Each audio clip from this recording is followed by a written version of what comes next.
అలా వారం రోజులు గడిచిపోయాయి. ఒకరోజు ఆనందరావు సత్య కలిసి ఒక రెస్టారెంటుకు వెళ్లారు. అది నగరంలోనే ఖరీదైనది మరియు ధనవంతులు వెళ్లేది. వారు లోపలికి వెళ్లే దారిలో కార్తీక్ కనిపించాడు. చాలా ఖరీదైన దుస్తులు ధరించి ఒక వ్యక్తితో మాట్లాడుతున్నాడు.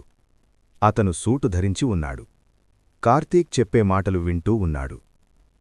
ఆనందరావు కార్తీక్ను పలకరించగానే సూటు ధరించిన వ్యక్తి కార్తీక్ వైపు చూసి వెళ్తాను అన్నట్టుగా సైగచేసి వెళ్ళిపోయాడు.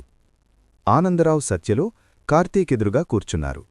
కుశల ప్రశ్నలు అయిపోయాక ఆనందరావు, కార్తీక్, ఎలా ఉన్నావు? గాయం తగ్గిందా? ఇక్కడ ఎవరికోసం వచ్చావు? ఆయన ఎవరు? అని అడిగాడు. అప్పుడు కార్తీక్, గాయం చాలా వరకు తగ్గిపోయింది. సుమ బాగానే ఉంది కదా? తెలిసిన మనిషితో మాట్లాడ్డానికి వచ్చాను అని చెబుతుండగా ఆనందరావు ఫోన్ మోగింది. ఇది ముఖ్యమైన ఫోన్ కాల్, మాట్లాడి వస్తాను అని పక్కకు వెళ్ళాడు. సత్య, కార్తీక్, నీ గురించి నాకు అర్థం కావడం లేదు. మొన్న మా మామయ్య ఇంట్లో కూలీ పనికోసం వచ్చావు. ఇవాళ ఇంత ఖరీదైన హోటల్లో మంచి దుస్తులు ధరించి ధనవంతుడిగా కనిపిస్తున్నావు. నీ గురించి నిజం చెప్పు అని అడిగింది. దానికి కార్తీక్, సత్య, కొన్ని రహస్యాలు అందరికీ చెప్పడం కుదరదు. నీ సంగతికొస్తే అందం, వయస్సు, ఆస్తి అన్నీ ఉన్న నువ్వు ఎందుకు పెళ్లి చేసుకోవడం లేదు? నీ విషయం మీదే నీ నాన్న బెంగపెట్టుకున్నాడు. ఆ రహస్యం ఏమిటో చెప్పు అనేసరికి సత్యకు కోపం వచ్చింది. నా గురించి అన్ని విషయాలూ తెలుసు, కార్తీక్ అమాయకుడు కాదు అని అర్థమైంది. ఇందులో రహస్యం ఏమీ లేదు. పెళ్లిచూపులకై వచ్చిన అబ్బాయిలు నాకు నచ్చలేదు, అందుకే చేసుకోలేదు.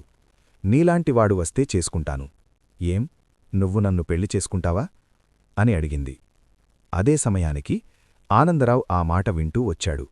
వస్తూనే, ఏంటమ్మా, పెళ్లి చేసుకుంటా అంటున్నావు, ఎవరిని అని అడగగా, అదేం లేదు మామయ్య, అబ్బాయి నాకు నచ్చితే పెళ్లి చేసుకుంటాను అని చెప్తున్నాను, అంతే అన్నది.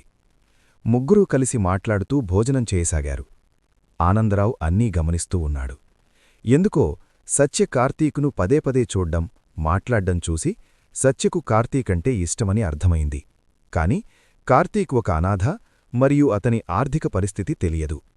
ఒకరోజు పేదవాణిలా కనిపించి ఈరోజు ధనవంతుడిలా మాట్లాడుతున్నాడు. ఇది జరిగే విషయం కాదులే అని ఆలోచించడం మానేశాడు. భోజనం చేశాక కార్తీక్ వెళ్ళిపోయాడు. ఇద్దరూ బిల్ పే చేయడానికి వెళ్లారు. వాళ్ల బిల్ డబ్బులు తీసుకోలేదు ఎందుకంటే కార్తీక్ రెస్టారెంటు ఓనరని చెప్పేసరికి షాకయ్యారు. 2 రోజుల తర్వాత సత్య యథావిధిగా తన ఇద్దరు స్నేహితులైన కబీర్, జాన్లతో కలిసి జాగింగ్ చేస్తూ పార్కులోనికి వెళ్లారు. ప్రతిరోజూ అలా వెళ్లడం వారికి అలవాటే. పార్కులో ఒక చివర సత్య ప్రాణాయామం చేస్తుంటే కబీర్, జాన్లు వర్కౌట్లు చేస్తారు. వాళ్ళిద్దరూ కరాటే కూడా సాధన చేశారు. వాళ్లు ముగ్గురూ చిన్నప్పటినుంచి మంచి ఫ్రెండ్స్. సమయం తెల్లవారుజామున 6 గంటలు కావుస్తోంది. చీకట్లు చిన్నగా తొలగుతున్నాయి. అప్పుడు నడివయస్సుగల ఒక వ్యక్తి పరిగెత్తుతూ కాపాడండి, కాపాడండి అని అరుస్తూ వీరి దగ్గరికి వచ్చాడు. వాళ్లు ముగ్గురూ, నీకేం కాదు, మేమున్నాం అంటూ ధైర్యం చెబుతుండగా సత్య అతన్ని గుర్తుపట్టింది. అతని ఎవరో కాదు, తన దూరపు చుట్టమైన పెదనాన్నగారి అబ్బాయి, వరుసకు అన్న అయినటువంటి భుజంగం. భయపడకు, నీకేమీ కాదు. ఏం జరిగింది? ఎవరు నిన్ను తరుముతున్నారు అని సత్య అడిగింది.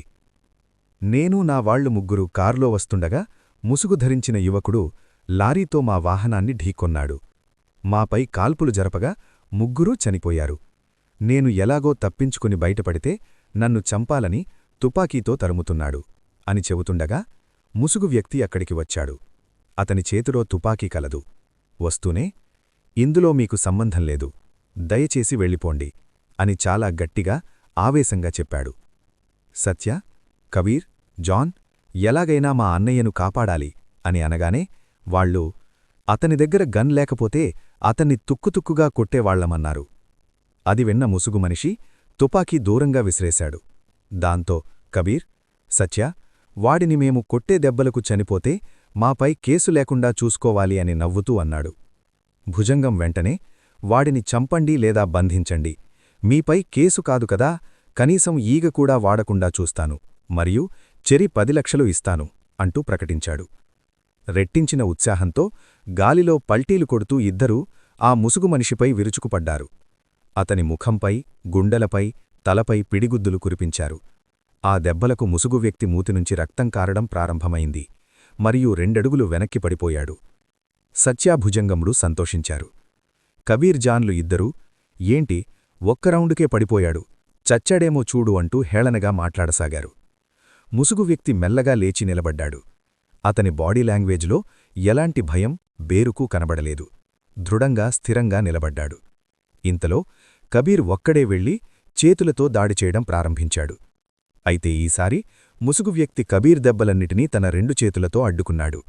అలా అడ్డుకుంటూనే వీలు చూసుకుని ఒకే ఒక్క దెబ్బ గట్టిగా గుండెలపై కొట్టగానే కబీర్ కుప్పకూలిపోయాడు. జాన్ దాన్ని చూసి ఆవేశపడి కొంత అయోమయానికి గులవుతున్నా ముందుకే ఉరికాడు. అతడు ముసుగు తొలగించాలని ప్రయత్నిస్తూ ఒక చేత్తో కొట్టడానికి ప్రయత్నిస్తూ రెండో చేత్తో ముసుగును తొలగించలోగా ముసుగు వ్యక్తి తన 2 చేతులతో తన 2 చెవులపై గట్టిగా కొట్టేసరికి జాన్ పడిపోయాడు. ముసుగు కూడా తొలగిపోయింది. ముసుగు తొలగిన ముఖాన్ని చూసి సత్య ఆశ్చర్యపోయింది. ఆ ముసుగు వ్యక్తి ఎవరో కాదు, కార్తీక్. ఏమి జరుగుతోందో అర్థం చేసుకునే లోపలనే కార్తీక్ వేగంగా పరిగెత్తుకుంటూ వచ్చి భుజంగంపైకి ఎగిరి అతని తల పట్టుకుని అలాగే కిందికి తోసేశాడు. భుజంగం కింద పడగానే అతని తల బండరాయికి మోది రక్తం ధారగా కారుతూ తక్షణం మరణించాడు. వెంటనే కార్తీక్ ఎగిరి ఎదురుగా ఉన్న గోడ దూకి పారిపోయాడు. ఇదంతా క్షణాల్లో జరిగిపోయింది. సత్య, కార్తీక్ జైల్నుంచి వచ్చినా మంచివాడని అనుకున్నాను. కాని తన కళ్లముందే ఒక హత్య చేశాడు. అది తన సొంత అన్నయ్యని. అసలు కార్తీక్ భుజంగంను ఎందుకు చంపాడు? భుజంగంకు కార్తీక్కు సంబంధం ఏమిటి అని ఆలోచిస్తూ ఎలాగైనా సరే కార్తీక్ను వదలకూడదని నిశ్చయించుకుంది. ఆనందరావు, సుభద్రలు సుమ గురించి మాట్లాడుకుంటున్నారు. కార్తీక్ వల్ల సుమ పెళ్లి ఏ ఆటంకం లేకుండా జరిగిపోయింది. సుమ చక్కగా కాపురం చేసుకుంటోంది అని. ఇంతలో మేనేజర్ వచ్చి, సార్, కార్తీక్ను నిన్న పోలీసులు అరెస్టు చేశారంట, ఇప్పుడే విషయం తెలిసింది అని చెప్పగానే, ఆనందరావు, పద స్టేషన్కు వెళదాం, ఏం జరిగిందో కనుక్కుందాం, అవసరమనుకుంటే నా సొంత పూచిమీద విడిపిస్తాను అంటూ పోలీస్ స్టేషన్కు బయల్దేరాడు. ఆనందరావు మేనేజర్తో పోలీస్ స్టేషన్ చేరుకున్నారు. అక్కడ ఎస్ఐని కలిసి కార్తీక్ గురించి అడిగారు. దానికి ఎస్ఐ, ఇది చిన్న కేసు కాదు, మర్డర్ కేసు. అయినా కంప్లైంట్ ఇచ్చేది మీరే, బెయిల్ అడిగేది కూడా మీరేనా అన్నాడు.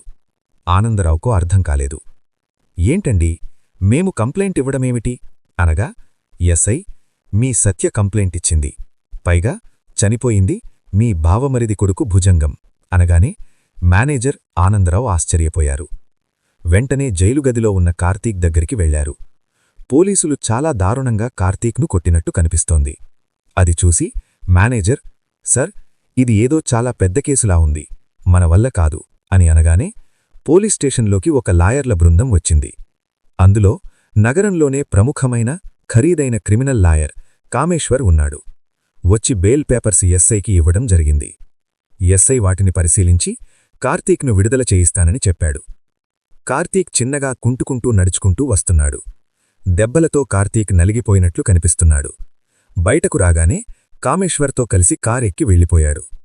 ఆనందరావు లాయర్కు, కార్తీక్కు ఏమి సంబంధం, భుజంగంను నిజంగానే చంపాడా లాంటి ప్రశ్నలతో బుర్ర తిరిగిపోయింది.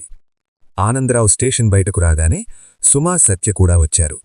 వారందరూ కార్తీక్ కారు వెంబడే ఫాలో అవుతూ వెళ్లారు. ఒక పెద్ద భవంతిలోకి వెళ్ళింది కారు.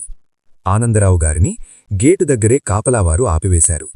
ఆనందరావును వివరాలడిగి కాల్చేశారు. 5 నిమిషాల తర్వాత లాయర్లు కార్లు బయటికి వెళ్ళిపోయాక వీరిని లోపలికి అనుమతించారు. ఆనందరావు, సుమా, సత్య లోపలికి వెళ్లారు. ఆ ఇల్లు చాలా అందంగా, విశాలంగా ఉంది. వీరు వెళ్లి కూర్చోగానే పనివాళ్లు కాఫీ తెచ్చి ఇచ్చారు. కాఫీ తాగుతుండగా పైనుంచి కార్తీక్ చిన్నగా నడుస్తూ వచ్చి ఎదురుగా కూర్చున్నాడు. అతనికి పనివాళ్లు మద్యం సరఫరా చేశారు. కార్తీక్ మద్యం తాగుతూ ఆనందరావుతో, సార్, నన్ను క్షమించండి, పోలీసువాళ్లు చాలా బలంగా కొట్టారు, నొప్పి భరించలేకపోతున్నాను, అందుకే కొంచెం మద్యం తీసుకుంటున్నాను అన్నాడు. అప్పుడు సుమ హాలంతా గమనించింది. ఒక అమ్మాయి ఫోటో కనపడింది. అన్నయ్య, ఆ ఫోటోలో ఉన్న అమ్మాయి ఎవరు, చాలా అందంగా ఉంది అని అడిగింది. అప్పుడు కార్తీక్, నా భార్య ఫోటో అని చెప్పాడు. సుమ వెంటనే, అన్నయ్య, అమ్మాయినొకసారి పిలువు, మాట్లాడదాము అని అడిగింది. అప్పుడు కార్తీక్, తను చనిపోయింది అని చెప్పగానే అందరూ ఆశ్చర్యపోయారు.